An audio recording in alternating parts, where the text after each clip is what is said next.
So welcome everybody.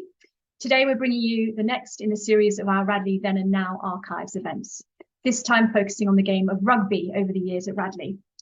Football has been played at Radley since the school was founded in 1847, but it wasn't until 1853 that Radley created a game commonly known as Radley Football and played their first ever match against an unnamed Oxford college, probably Exeter, and the rest, as they say, is history.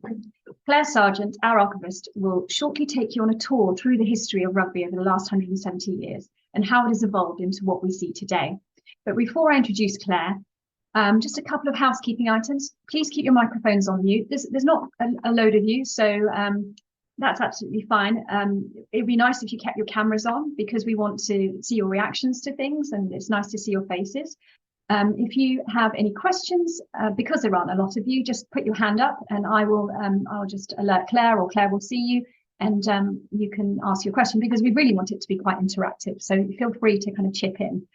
Just a note that this will be recorded for use on our website, so we can share this with other people later, because these videos do get watched by quite a lot of people afterwards. Okay, so now without further ado, I'm delighted to be able to hand you over to our Radley archivist, Clare Sargent. Over to you, Clare. Hello, it's really good to be here today. And one of the reasons why we're looking at rugby is because in 1823, according to the legends of Rugby School, Webb Ellis picked up a ball and ran with it. And so they have been celebrating the bicentenary of the history of rugby, and particularly of rugby union, which is one of those things which is evolved over time. Radley's own history of playing rugby formally is just over 100 years old, but we have still an illustrious history, and we have, just to begin, a couple of illustrious members as well. I believe we've got Niall Murphy online and Nick Wood. And Nick, you're our current master in charge of rugby, having played for Gloucester and been selected for England. Would you like to tell us briefly how is the season going this year? I don't think Nick's joined yet. Nick's not joined yet. Niall, then, can I ask you the same question? So far, so good. The team, unfortunately, have lost a couple of games. They lost to Eton just before leave away, and they lost to Tunbridge. First 2 or 3 games went very well. But as far as big side is concerned, those 2 games, close games, but defeats. There is a chance to avenge the Tunbridge defeat when we play them again in about 3 weeks' time. We play Tunbridge home and away now. And in terms of the club as a whole, we are fielding, I think, 23 teams. We have midgets level, we have competitive contact rugby, midgets 1 to 6. And we have midgets 7 and 8 who play touch or tag rugby. We've got JC 1 to 5 in the remove year. We've got Colts 1 to 4 in the 5th form. And then we've got 6 senior teams. So the club is in good health and lots of people are still playing. That's excellent. That defeat by Eton is an Eton revenge, because if we go back to 1918, Eton were actually the first school that we ever beat at rugby after 4 years of playing. So obviously they're battling to keep their reputation going. And one of the things was that you were part of that winning coaching team back in 1995, which was the second time, and I believe the last time, that we had a completely undefeated season. What was that like? That must have been very, very early on in your career at Radley. I started here in '93, so it was my second season of rugby, as it were. I'd done the Colts 2 with a French assistant called Eric Orcard, who had come from Biarritz and was a great rugby player himself, played France under-23s and French universities and so on. So we had a great season with Colts 2 back in the day. And then those players then went, the 2 years later, they were the 6-2 year that were the bulk of that unbeaten season. In fact, I think the entire team were 6-2, barring 1 or 2 players. There was Ed Jennings in the centre and Sam Henley on the open side flank. So I think there were 13 of the normal squad were 13 or 14 were 6-2, and 2 or 3 were 6-1.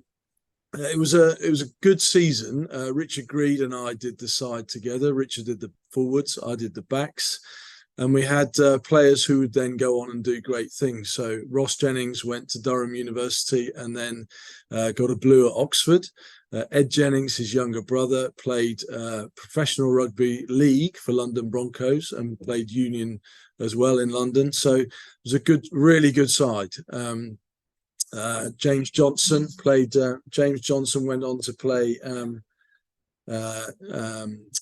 England age group rugby, as did a chap called Ben Spiegelberg. So they were a very good side.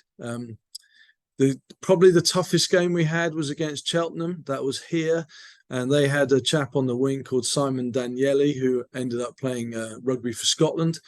We managed to win that, I think, by 1 score. That was the toughest game we faced. It was quite significant for Richard Morgan as well, having been at Cheltenham only a few years before. So he was very invested in that game. And then I think the last game was against Rugby, and we played it at home and we won. So we had the old scoreboard. We've now got an electronic scoreboard, but the old scoreboard was then put up to say 11-0. So 11 fixtures, all won, and lots of photographs taken under the scoreboard and so on.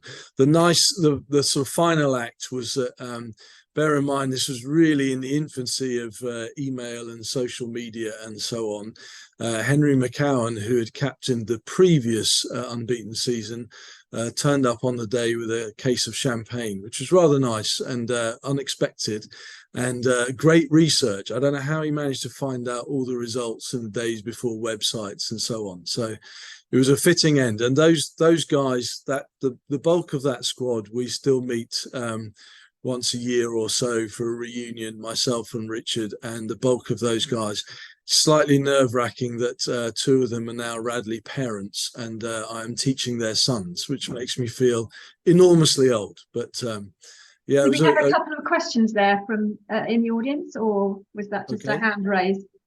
Simon or David, did you want to ask something, or were you just raising your hand? No, we were just waving at each other. I'm sorry. Oh, okay, no, that's absolutely fine. You wave away. I'll stop now. Sorry, Niall. He was my scrum half. Oh, lovely. So subsequent sides have come close. I think 1 or 2 sides have lost just 1 game at big side. We have very high hopes for the current 6-1, who got to the under-15 national semi-finals a couple of years ago. So we'll see. But I would say that rugby is in rude health. I hope. I've actually got to go and teach, unfortunately, but I think Nick's in the same boat, but we'll come on for a few minutes, Claire, to give you a bit more of an update, if that's okay.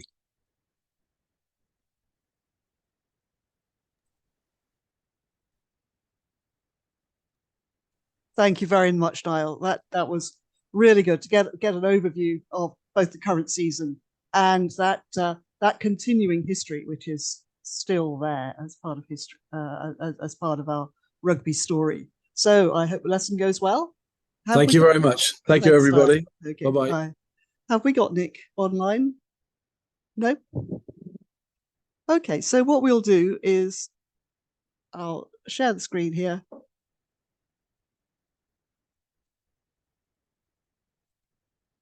We can talk about how it is that we actually came to be playing rugby at all.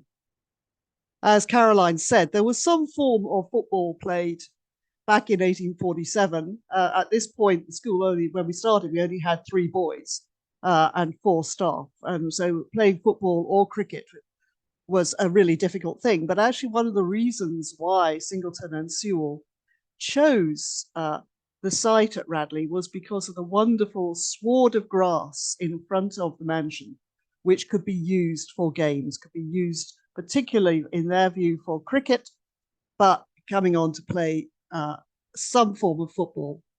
And by 1853, they'd begun to formalize something which came to be called Radley Football, which originally had 15 players. Eventually it came down to 12. And from the spectators, it looked a lot like the Eton Wall game. You look at the rules of it, it resembles something that Harrow were playing at the same time. So one of the issues always was how to formalize sport across clubs and schools, across universities, so that people could play against each other to a set of recognized rules. So if you're playing entirely a football-based game just with feet, and then you play rugby and they pick the ball up, that's obviously going to make a big difference to how you play.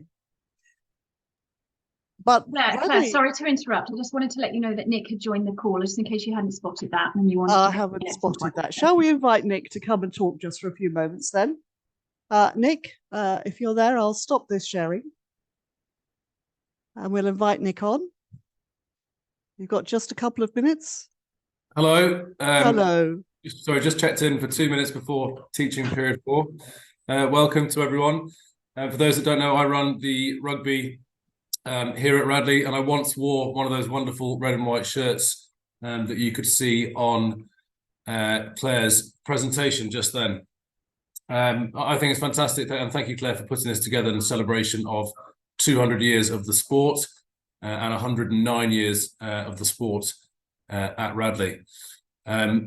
While you've got me, I suppose, are there any questions you'd like to ask about if it's historic, sort of pre-1996, perhaps?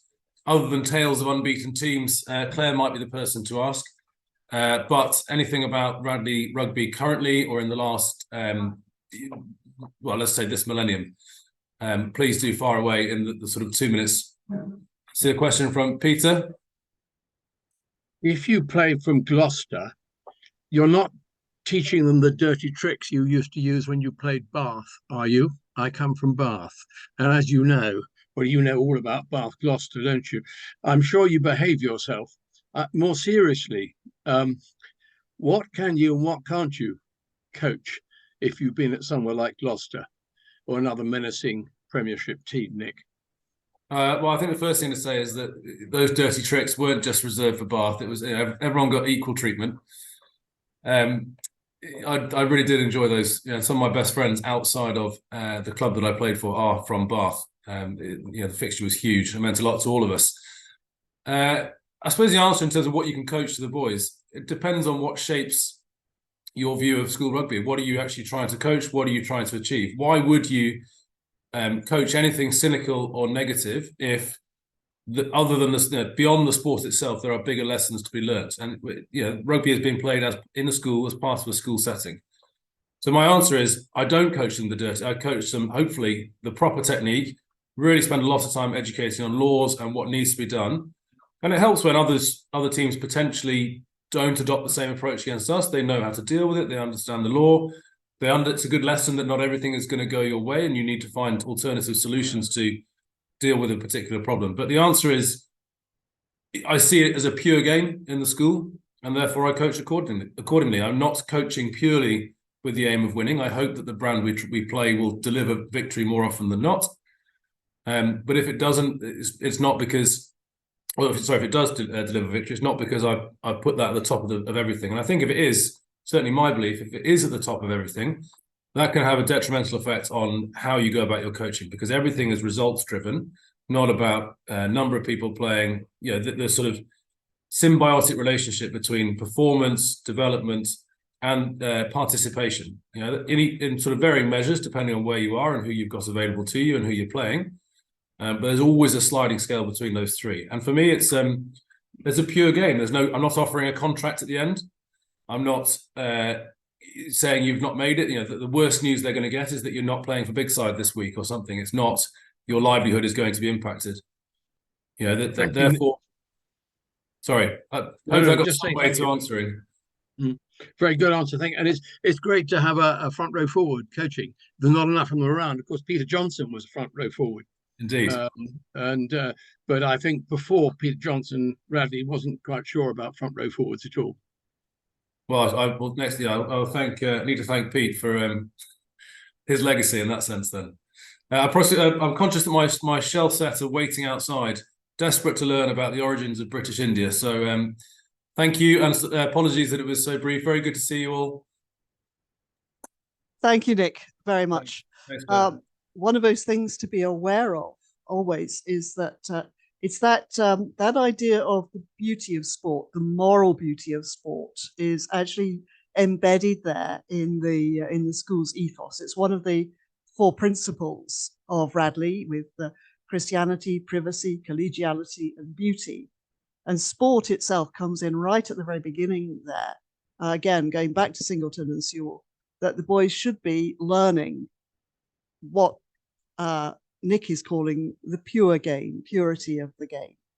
Whether they achieve that all the time is up to you to tell us.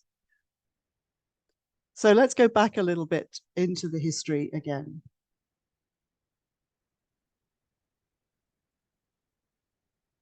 So we had, let me just get that right.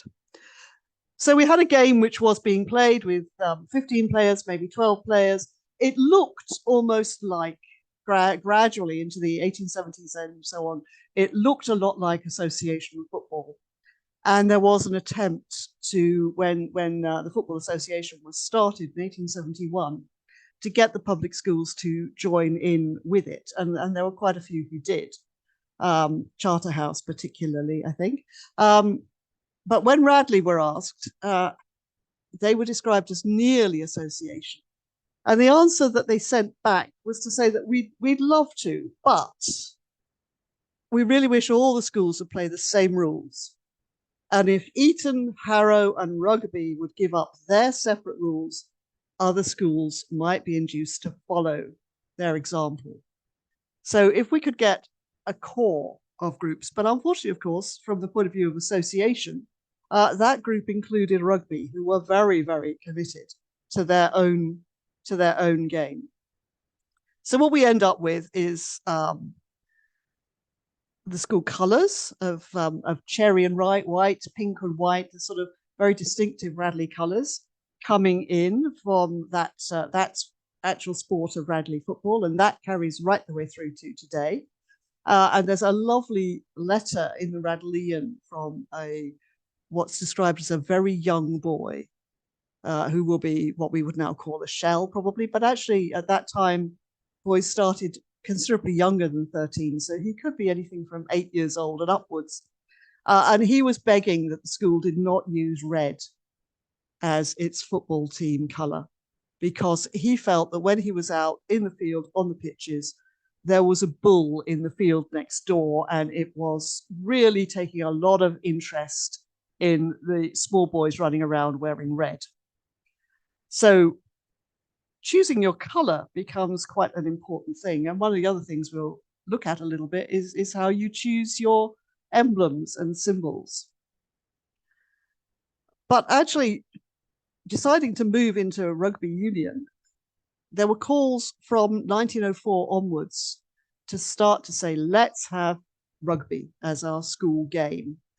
And the reason being that association was becoming an increasingly professional sport. And this was perceived as really unfitting for amateur gentlemen. So from 1907, we get a letter again in the Radleyan advocating a switch to rugby union. And actually, the grounds given there was that it was easier to become proficient at rugby than at soccer. And the soccer team at the time were actually really woeful. They were losing pretty much every match. So there was a general feeling that this is not a good place. And so we get a letter from one boy, or I suspect actually from a Don, although it says a boy. After one game and a diligent study of the laws of rugby football, I found I was no longer a novice. I could drop kick with tolerable accuracy, take and give passes, find touch, and tackle a little. After 3 or 4 games, I was quite a proficient player. So this is all it takes, 3 or 4 games and you become a proficient rugby player, supposedly. But what it does have, from the school's point of view, is the advantage of 30 players on the field at one time rather than 22. So that includes a lot more boys being out there playing a game. More senior boys could win those very coveted caps. All the games had to have a referee, so that's somebody else. And since the game was new to most of the boys, there had to be taught dons who could teach it, explain it, and even play it. So you've got a whole school which is actually becoming committed by 1907 or 10 to the idea that we're going to introduce rugby as a sport. And they had a vote. So the majority of the school, more than half of them, were in favour of switching to rugby from soccer. This is in 1910. In 1913, the Rugby 15, who was still unofficial, played common room. So that argues there were sufficient rugby players in common room and their friends. They could amass a team as well, given that there were only 24 dons at the time. And there's a general enthusiasm for it. You're beginning to get dons like Sam Hales, who had played at rugby. He played for the Harlequins. He played for Monkstown. He also rowed for Oxford. And there was a link where we have a sort of slight tension still about between the wet bobs and the dry bobs. And when rugby was first introduced, the idea was that actually, rather than impinge on the work of the soccer team, who were the dry bobs, who then become the cricketers in the summer, only rowers, only the wet bobs are allowed to play rugby because they need a sport when they can't row. So you're balancing things all of the time.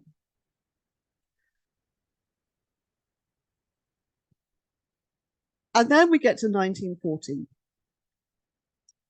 In 1913, a new warden was appointed. He was Edward Gordon Selwyn. He was the youngest warden we've ever had. He was in his late 20s when he came as warden. Most of the dons at the time were around about the same age, so it's a very young common room. He's come from Eton. And what he did was that he had a meeting of common room where they discussed whether or not they're going to switch the school sport from soccer to rugby. And although the schoolboys had already voted, from the point of view of the dons, they didn't reach a conclusion. They were sort of still arguing about it. And I think it's part of this thing about whether or not you're going to take wet bobs or dry bobs, who are going to actually be playing this sport, and how it impinges on the other sports which are being played. What Selwyn has also been asked to do by council is to reform the school. It had got a real atmosphere of sporty bloodism. So it was only the top sportsmen who were being revered, not the top academics, the musicians, or anybody else. And they were very much into swagger and so on. So the school was a little bit out of control. So Selwyn's approach has been asked to academically reform the school. He's been asked to think about how he can do that. And actually what he does is that he uses rugby as a way of total school reform. And it's the undoing of him. Because the first thing that he does, having had this common room meeting, is that he puts up outside of the school, which is now the library, the most controversial message, note from a warden ever pinned up. This is not the king has died. This is not a war's been declared or peace has arrived, any of those things. There was a notice put up by Selwyn without discussion with the boys or with common room. Rugger will be played next season. And that's it. He just simply announces it. And that irrevocably undermined his position with common room. Because basically, although they want this change, most of them, the fact that it's been implemented without their collegiate agreement means that they actually withdrew their support from the warden. And obviously, if we're looking at the date, this is February 1914. This is a date when a warden who's newly appointed is going to need every support he can get from his common room.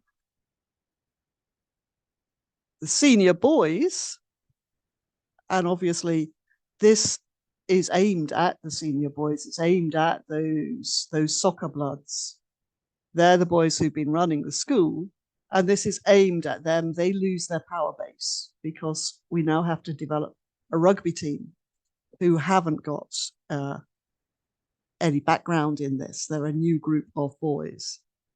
And what we end up with is the team that you see in front of you here, the Rugby 15 for 1914. This is the school's first ever group. And they're drawn from some of the soccer players, but also some of the boats, the rowers. And you see the gaps where there should be somebody, and the names tell you who they are. So we've got DT Rakes, who should be here in the middle, absent. Above him, Ian Griffith, the back row there, absent. Heyman Joyce, who should be here, absent. 3 of them have already left for the Western Front when this photograph was taken. So had 2 of their coaches, Sam Hales, who'd been really keen to introduce rugby, and Lance Vidal. And of this team, their first match against another school was going to be Sherborne in November 1914. That was cancelled because Sherborne also couldn't muster a whole team. So they didn't actually play a match against another school until 1915, but this is our first team. And of this team that you're looking at there, 7 of them and 3 of their coaches did not survive World War I. And the captain, Bucknell, in the middle, did survive World War I, but he fell in World War II. Langford Sainsbury, over here in the corner, became one of the first air vice marshals. And in 1919, he brought one of the first RAF rugby teams to play. They came to play Radley because he brought them over. So Radley started playing rugby without any training, in the teeth of a war situation, all sorts of things going on. And it wasn't until 1918, as I said when we were talking with Niall, that they actually won a match. Because basically they're learning how to do it. You get a lot of notes through the Radleyan itself. So little letters, probably written by the dons and the coaches. So you've got things like, the forwards are learning the necessity of keeping the ball, which I'm not a rugby player, but I would imagine that keeping the ball is a vital thing in any rugby match. But they're still slow in following up and inclined to watch a dribble from behind instead of backing up hard, ready to take the ball on, and so on. They're talking about scrums, which they still played at this time. Also realize they cannot get the ball without shoving, and they cannot win if they don't get the ball and they don't shove hard enough. But actually it takes them a while. So it's the boys who are juniors in 1914 who become that team in 1918 who first beat Eton, and that's our first ever win.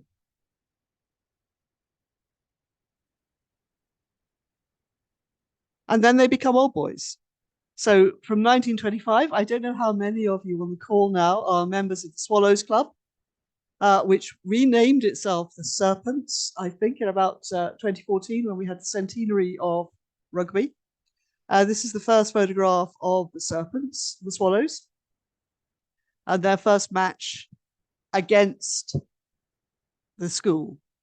And you can see already we've got this enormous swallow, which is their symbol. If we go back to the, I'll take you back to the sub, you can see here on the very first team, they've got no symbol on their shirts. But actually, by the next year, 1915, they've adopted the serpent symbol.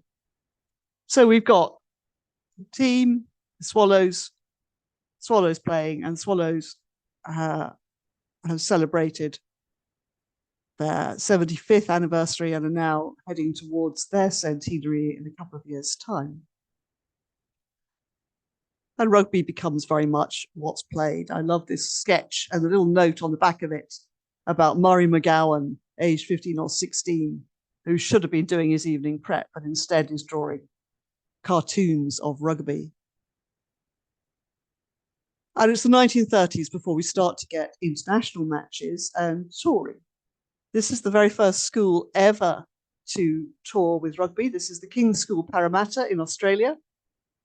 They came across, they played most of the public schools, and they won every match apart from two, one of which was the match against Radley, who won 10 points to 3. So that's the Australian tourists. Radley still not doing any tours for quite a long time, and we'll come to those in a minute. And the hardest fought match ever, probably, on Radley's ground is against Eastbourne.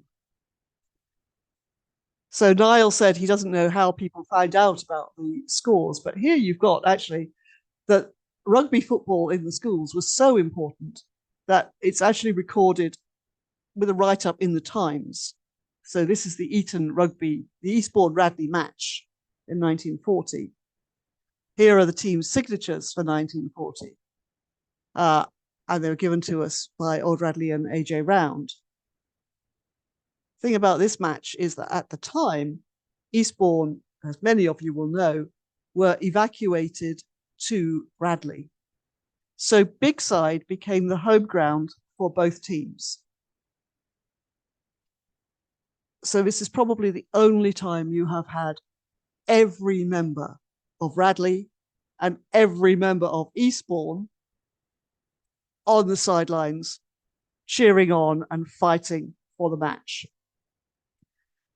And the match was actually won by Eastbourne, according to the scoring system of that time. Scoring has now changed, and the result would now be that Radley won the match. It's that close a match. So we've got this lovely match versus Eastbourne. But then we start to professionalize our rugby altogether. And I'm sure very many of you will remember Guy Stewart Morgan. We have a couple of things come up in chat. Is there something on chat that I can't see? No, I can't see anything. No, okay, thank you. Guy Stewart Morgan. Now, we had great difficulty finding a photo of Guy Morgan. He doesn't appear in any of the team photos for his teams from Radley from 1931 to 1956. He was tutor of Asocial, and we've no Asocial photos that show him, and I suspect it is because with most of these, we have this thing that he's in his electric chariot in a wheelchair because he's crippled with arthritis. But actually, he's probably at the time one of the most prestigious rugby coaches for a public school in the country. Probably the finest centre three-quarter in the British Isles, 4 years in the Cambridge 15, 8 international caps for Wales, captain of Wales, captain of Cambridge, and cricketer for Glamorgan. So what he's bringing is this international Welsh rugby standard to Radley. And what he achieves is his 1952 squad. So we have John Scott, who went on to play for England. We've actually got Ted Dexter, who obviously played cricket for England, Leo Cooper, and C.E.B. Carr, the captain, who all went on into sporting careers or sporting notoriety. A lot of them went on to become Blues for Oxford or Cambridge as well. So Guy Morgan's 1952 squad is really showing what happened. And we have a memory that was sent to us by Michael Bortry, which is really talking about social rugby. So this is the first 15 from 1955. So what he says is that in early December 1955, we in G Social had reached the Intersocial Rugby Contest final. I was head of social, and our team was lucky enough to have the first 15s, Noel Slowcock. So Noel Slowcock should be somewhere on this team. And the first 15s, fly half, Nick O'Shaughnessy. The night before the match, our social tutor, Raymond King, called the three of us into his study and said, I have an idea for the match tomorrow. We looked at each other in some surprise. Raymond King was an enthusiastic supporter, but we never thought of him as a rugby strategist. He said, we have a good, powerful scrum led by Noel and can get the ball out to a scrum half with him passing on to you at fly half, Nick, and so on out to the wing. But these 3 quarters are each one of them heavily marked by their opposite number. And if the ball gets that as far as the wing, is usually brought down before you can make a try. What I'm suggesting is that Michael Bawtry, as fullback, run up inside the wing and he passes to you. There'll be no one to mark you. You should be able to run through and score. So this maneuver at the time was highly unorthodox. Noel Slowcock, who was a sternly orthodox player, had serious doubts about it, but we agreed to give it a best shot. And Michael Bawtry scored 2 tries by a fullback. They won the match. That evening, a group of us went out onto the pitches in the gathering darkness and in our joy replayed our 2 wins in slow motion.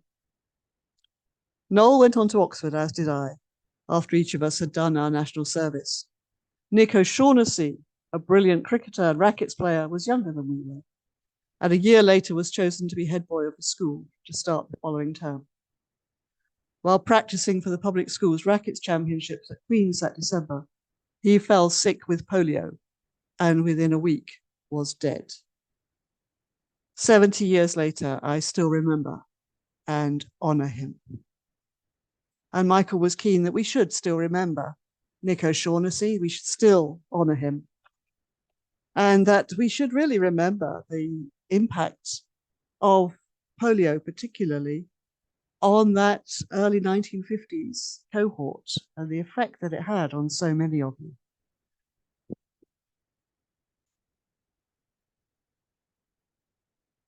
We have a memory also from Peter de Soberis, who started with Rush Thompson in the Colts, taking on after Guy Morgan, filling his boots and then some. And one of the things that we have to think about really is this idea of passing on the baton of coaching. So we go right the way back to 1914. We've got Sam Hales, who played at rugby, who played for the Harlequins. Actually, one of those also was Bert, who went on to become the first headmaster of bishops in South Africa.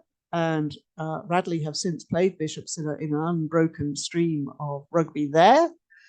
So it hands on from one person to another.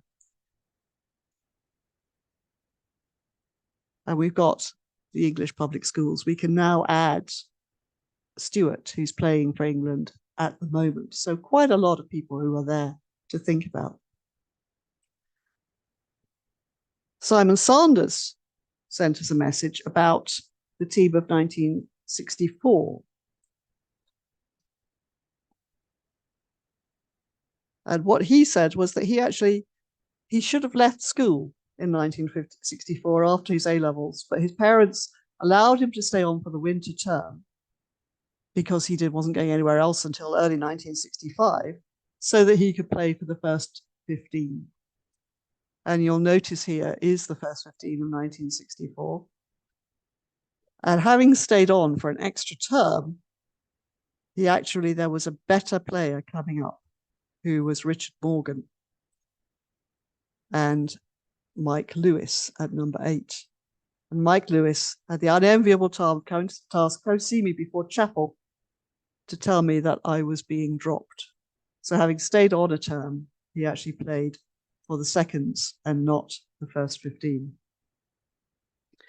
So there's a lot of bittersweet memories here for people. And then we have the idea of passing on the baton of coaching. So this is Richard Greed's talk about taking that on. The 1965 team, I'm sure a lot of you will remember James Baton and getting together sometime in the 2000s. And I left Mansion realizing how precious was the master in charge of rugby baton, how this had been passed down the generations. And here is James Baton passing on the rugby baton. One of the things that we have digitized are his coaching books. And I know when 2014, when we had the centenary of Radley Rugby, that 1965 team went to James and they got hold of those coaching books, and he was very reluctant to let them go, as we were able to make a digital copy of them, which is a really, really good thing about the history of schoolboy rugby, is how you pick your teams, how they're playing, and so on. And but we had to give them back because he was determined to keep them. And a couple of last year or so, I was asked by his school he became headmaster of, which, as I think, was King's School, Worcester, and they wanted a photograph from us of James Baton and rugby. And this one, where he bet the social. Peter, did you want to say something? No, it was King's Taunton, and he transformed the school. I was latterly a governor, forgive me coming in, but he did a magnificent job at King's Taunton. Thank you. That's it, yes. Thank you very much. Yes, I was trying to remember which it was. So King's Taunton. This was, I think, the only rugby photo we had that we could send them to include in his biography. So there's James Baton. Then we had a memory from Tom Silk. You can see the team that he's playing, which includes Sheesby, Julian Beck, Adam Fox, Gregor Tate, Gary Denman, Tom Silk himself, bang in the middle there. I'm actually here. You're here, Tom. Yes. Do you want to tell us the story that you had? Well, I have a brief story to share, which I just thought you might find probably more humour than anything else.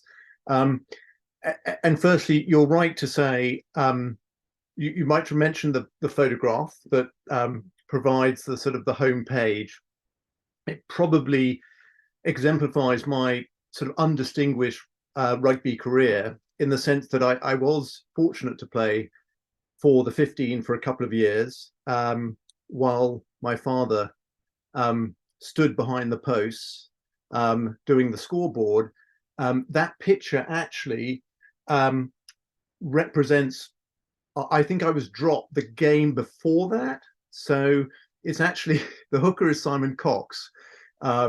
And Simon very ably stepped into my position after I was dropped in my first year. The story I wanted to share was a story that was probably close to my father's heart, probably not in a brilliant way, in the sense that Sherburn, back in my day, which was the 1980s, was the team to beat. And indeed, my father, in 19 years at Radley, had never beaten Sherburn at home. So the hopes of the school lay with the 15, of which I was a part, and it was a great game. And in fact, they had a chap called Abdul Kardouni who went on, lost his passport, we think, never quite sure how old he was, but he went on to a distinguished career as a rugby professional. And before we knew it, we were 10 points down. After they'd sort of got off the bus, we clawed our way back into that game. And with 2 minutes on the clock, Radley was 13-10 up. And it was at that point that a chap happened to try to do something to me in the bottom of a ruck, and I grabbed his shirt, clocked his number, and on passing by in the dying moments, I happened to tread on him, which was a foolish thing.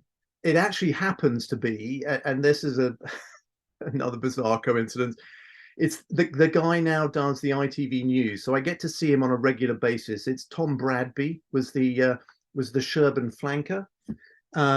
But anyway, I got called up. The referee blew the whistle, 13-10, and Sherburn had a chance to tie the game. Not an easy kick, but the guy made it, and it was a tied game. And needless to say, as I walked off the pitch, I could see my father in deep conversation with PMJ, and he looked at me across the pitch and shook his head and turned away, and walked off. I just think he probably didn't feel capable of sharing his emotion at that point. So this was a fairly traumatic experience for me, and something that sort of remained with me up until I had the chance to go to university in North America. Bizarrely, I went on a scholarship program, and the very first person I met on arrival was another Brit who was on the same program, and he entertained us freshmen. He was a year ahead of me, and he entertained us. And in conversation, initial conversation, he said, "I know you." To which I said, I looked at him, I'm absolutely certain I had no idea who this guy was. He said, let me give you a help. I went to Sherburn." To which I go, oh God. And suffice to say, not only did he go to Sherburn and play in that 15, he was the guy who kicked the penalty at the end. So needless to say, this story followed me for the 4 years at Carolina. We became fast friends, in fact, and he was the best man at my wedding. But the output of that is that despite my best efforts to put this story behind me, whenever we're together, and certainly when anyone goes, so when did you guys are friends? When did you guys first meet? And I sort of scramble around and talk about, well, North Carolina. He's very quick to point out that actually, no, that's not quite true. We met before then. And he gets to tell this wonderful story of his heroic kick, while I sort of shuffle off and yes, and bear the pain. So I just thought I would share that. It's my therapist said that if I shared that with more people, that would be helpful. So I seized on this opportunity and was very happy to share. Needless to say, my father got over it in the end, so it's all good. Thank you, Tom. I'm very glad that we're able to have a role in therapy for you. Claire, Peter wanted to say something. Yep. Thank you. Apologies interrupting you again, but nice to see you, Tom. Your admirable tutor, Anthony Hudson, did a brilliant job as Master in Charge of Rugby. And just before he took over, my first meeting, do you mind me raising the matter of your dear father, who was such a great encourager to dons like me, young dons. As a 23-year-old don in my first term, we heard the announcement about our new warden, who is currently teaching at Marlborough. You would hardly remember. I can't remember which year you were born. But I came down as a very young green don with Malcolm Robinson, who was a remarkable coach, had quite an impact on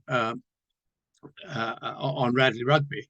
And we went down to Marlborough a week after we heard who our new warden was to be with the Junior Colts 15. Who was coaching Marlborough Junior Colts but Dennis Silk? So you can imagine the extra training that went in as we wound the guys up. Your new warden is running the team you are facing. You will may not remember Malcolm Robson, but he's quite a character. Down we went to Marlborough, and we played. The team played remarkably well. They were a good team. I still remember your gracious father striding up to congratulate the Radley boys, and then to Malcolm and me, and he said, "You were magnificent. The consolation for me is this: your boys will be my boys next year." It was the way he said it. You know, these guys are good. I'm taking them over. My first encounter with your father, who took me and Malcolm back to tea in C1 at Marlborough. First memories. Were you alive then in 1967? Well, I was born in 67, September. So yeah. I saw you in a pram in C1. There was a pram under the stairs. So that was you. Right. Thank you, Claire. Thank you, Caroline. Thank you, Peter. Well, thank you all. We'll just go back to sharing. And one of the people there as part of that team was, of course, Sheesby, who went on to play for Wasps, Harlequins, London Irish, and to win 7 England caps between 96 and 97. So he's probably our most prestigious rugby player to date. But actually, there are quite a lot of other names. So the England Sevens squad won the World Sevens title at Murrayfield in 93, with Sheesby there as vice captain. But that also brings us on to tours. So having had King's School in Parramatta coming way back in 1936, it was 50 years before Radley actually went on an international tour, and that's linked to cheaper air flights and so on. So we end up with the first tour was in 1986 to Canada. The next was the Japan tour in 1987. So they're really spreading their wings around the world. And there are some fairly hefty descriptions of this Japan tour. It was televised across Japan. People were really following what was going on here. And in 89, we had Simon Brown was telling us about the New Zealand and the Fiji tour of 1990. This is Peter Johnson's unbeaten first 15. So before that season, they went to Fiji, to New Zealand. And Simon Brown actually, one could say, I'm not sure if Simon's on the call. I know he was going to be, or hoping to be. You could say that he is our revenge on Rugby School because he went there. He's now been to coaching their first 15 for 15 years. He's been director of sport there. So we are actually part of the ongoing history of the bicentenary of rugby with a Radleyan right in the heart of it. And tours become a big thing. Henry, do you want to just mention what we're doing with?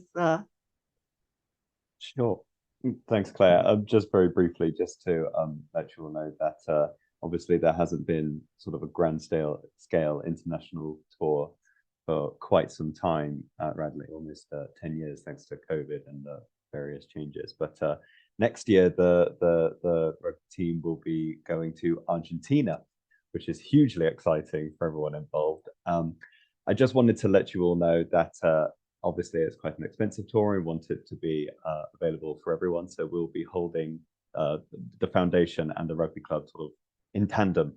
We'll be hosting a fundraising gala dinner on the 16th of March.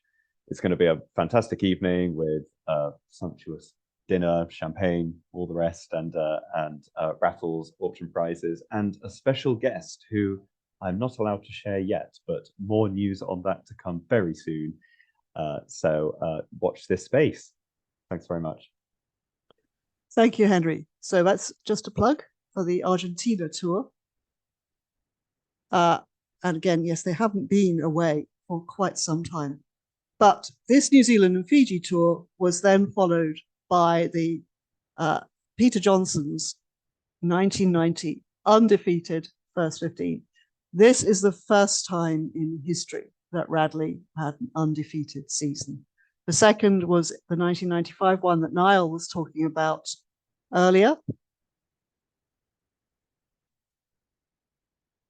And then within a couple of years, everything was handed on to Richard Greed. Now, Richard couldn't be with us today because he's in Thailand, and apparently his party schedule doesn't allow him to fit time in for the Zoom call, which he was very reluctant about. He was very sad about, actually. But what we wanted to show you was that when Richard left last year, the baton obviously was passed on to Nick Wood, and Richard himself was honoured by the rugby club.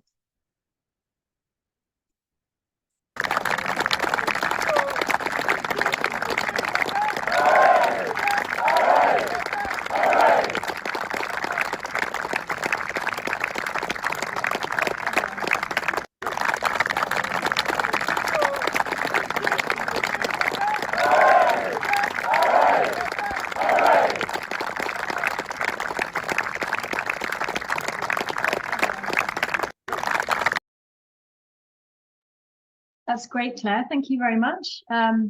You're on mute at the moment, so I didn't know if you.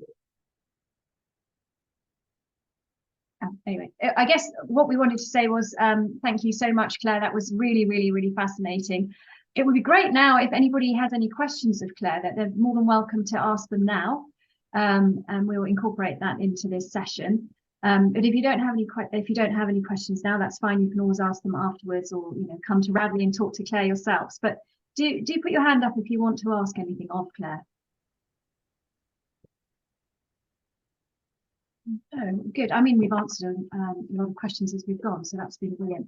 But we managed to do it within the hour. I think that was, as I say, thanks again to Claire and to Nick and to Niall for joining us. The next Zoom will take place next year, and it's going to be on the theme of marionettes and drama at Radley. There'll be another fascinating talk from Claire. Thank you so much for joining us, and we hope you have a wonderful rest of day. But thank you, and we'll see you soon, hopefully.